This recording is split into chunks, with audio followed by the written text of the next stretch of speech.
The Elder Scrolls Online had their reveal of 2026's content and changes yesterday, and I don't think I'm over-exaggerating when I say that some of these changes are amazing.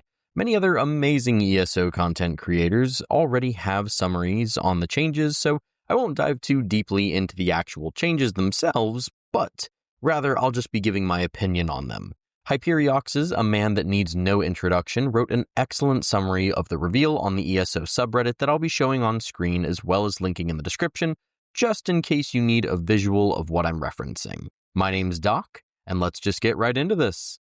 So, to start out, seasons will be free, and I think that's fantastic. Plenty of games have gone down the free content with paid cosmetics route and have found tremendous success.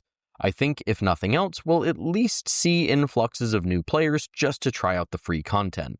What seasonal content will actually look like seems like it will vary from season to season, but I'm pretty excited to see old zones be revitalized with new content. I mean, I think they were eventually going to have to do this anyway, right? We've still got a good bit of Tamriel left to fill out, yeah, but eventually we'll run out of new zones, and laying the foundation of revitalizing old zones now will be a good way to prepare for when we do eventually run out of new zones to explore in however many years that is. I know that there are going to be concerns that free content equals less content, and honestly, I get it. That may be the case. It's possible. However, my thoughts on that is that if we sometimes get less content, but we also get a bunch of quality of life changes or updates to existing systems in the game, I don't think that's always a bad trade-off. I can't speak for everyone, and I know there are plenty of people who might disagree with me, but I'd be okay with giving up a new zone every now and then if it means that things like balance, hybridization, and other top player concerns finally get sorted out. Maybe that's just me though, I don't know.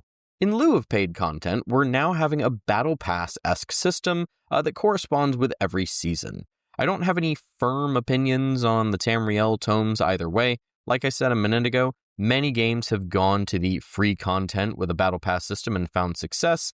I understand it's not super prevalent in the MMO genre, but we'll see how it goes.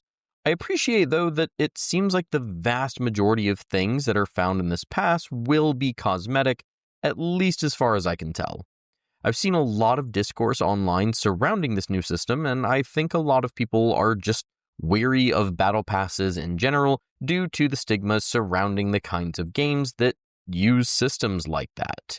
Again, to the best of my knowledge, systems akin to battle passes are still fairly new in the MMO space, and I think as long as the system is fair for players, there will just need to be a bit of an adjustment period before people become more tolerant of this kind of thing. Now, the Gold Coast Bazaar, this is something that I'm very excited about. I think giving players more options to obtain these old legacy items that maybe people miss is a huge win for players. I'm personally not really a guy who cares a tremendous amount about cosmetics.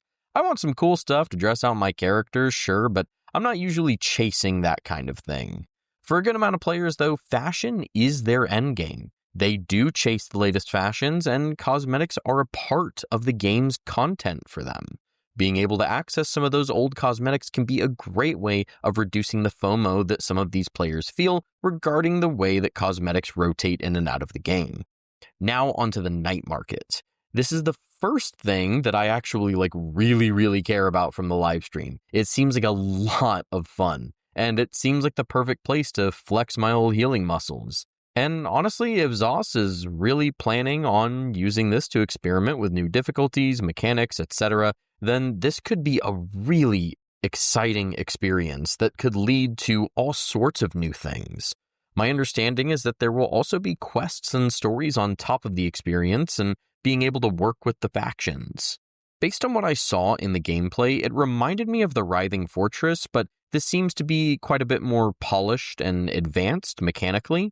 I wonder if the Writhing Fortress was maybe kind of a test run for this, I don't know. It won't be a permanent addition to the game, which I'm admittedly a little sad about, but Zos does seem committed to bringing it back if it does well, and I hope it does, because it looks like a lot of fun with some good rewards, so when it comes out, you can expect to find me in there. Up next, the optional overland difficulty is in the early stages of development, and I'll definitely give it a try when it gets here.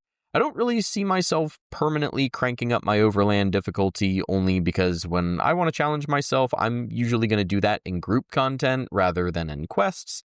I know that this was a heavily requested feature though, so I am very, very happy for the players who requested it.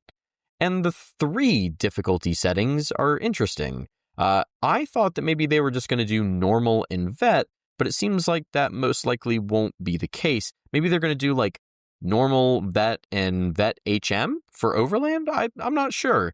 In the same vein of difficulty, though, there's also class and weapon, and even werewolf reworks coming. For class and weapons, obviously I'll be keeping an eye out for anything that could impact healing or healers. Based on what changes I've seen for the Dragon Knight so far, which is first up on Zoss's list of classes to balance, I don't think their place in the healer meta will change too terribly much, but we've got a lot of time between now and the time that it actually comes out, so I'll keep you guys updated on that, of course. The Warden changes, though, are slated to come out in September, so you guys can rest assured that my eyes will be glued to any ESO news during that time. Up next is the quality of life changes, and man, this is awesome. I'm blown away by the amount of very good changes here. Just to name a few of the biggest, free respecking, account-wide outfit slots, faster mount training, easier vampire and werewolf curses, hiding outfit pieces, zone guide improvements, quicker crafting research, backbar XP. Dude, these are amazing. Then there's even more that's planned for the near future. Am I reading hybridization changes for alchemy? Oh my gosh, it's time. What's happening? I think a lot of these changes will win a lot of goodwill with players, and while I'm still holding out hope for account-wide armory slots and a way to change our base class, this is exactly the kind of quality of life changes that players need for a little morale boost. Then we've got some other stuff. PvP progression update, the return of 3-sided battlegrounds, solo dungeons, moving DLCs to the base game, dynamic world events, and more. When it comes to PvP, I'd personally be excited for the return of 3-sided battlegrounds, just because I think battlegrounds could really use some more game modes. I don't think that a PvP progression update, though, is going to bring back a lot of the dedicated PvP players who stopped playing. We'll see, though. Maybe the rewards will be really awesome. Solo dungeons seem like a nice addition to the game, though if I can maybe play a little devil's advocate as someone who really enjoys group content, I am a little concerned that turning more and more pieces of content into soloable experiences may have an impact on being able to find groups for those pieces of content. I think it'll mostly come down to how Zoss handles rewards from these solo versions, but again, time will tell, we'll see. DLC being moved to base game, though, is always nice, and of course, the other things seem pretty cool too. But to wrap this up, I cannot express how happy I am about a lot of these changes. As always, I'm approaching some of these topics and changes with more of a cautiously optimistic approach, but honestly, I think there are more than a handful of things from this live stream that are just straight up awesome, and I have no notes. Zoss has clearly been listening to a lot of player concerns, whether we knew it or not, and I know that we've still got a laundry list of improvements that players want to see, and Zoss still has a lot of work ahead of them. But I do think that this is a large step in the right direction. Like I mentioned in my Should You Play ESO in 2026 video, I really do think that ESO has a lot of potential to make this year a great one for the game, and I look forward to being here with you guys to see it happen. And I think that was everything I wanted to cover with this reveal. As always, I hope you enjoyed the video and found it useful. Let me know what you think of the upcoming changes down in the comments. Before we head out, I also want to give a quick shout out to my Patreon supporters and all of my YouTube members. Thank you guys for your continued support, and y'all are the best. I think all I've got left to say is that I've been Doc. Take care of yourselves, be good to others, remember to check out Hyperioxes' Reddit post linked in the description, and I will catch y'all in the next one.